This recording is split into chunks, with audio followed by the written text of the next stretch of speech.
আমাকে অনেকেই একটা কমেন্ট করতেছে যে আপু আপনি বডি শো আপের জন্য আপনি জিমে আসেন মেকআপ করে সেজে গুজে, ওই আপনার মুখে শরীরে কখন তো ঘাম দেখলাম না।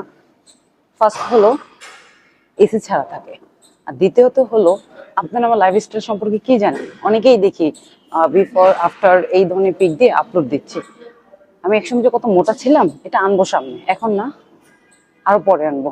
আমি যে কিসের থেকে যে কি হয়েছি সেটা পরে একদিন আপনাদের সাথে অবশ্যই আমি শেয়ার করবো।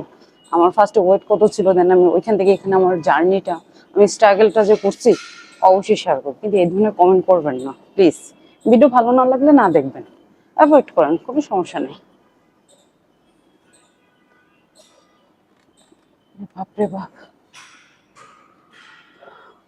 স্টার্ট করছি 11:30।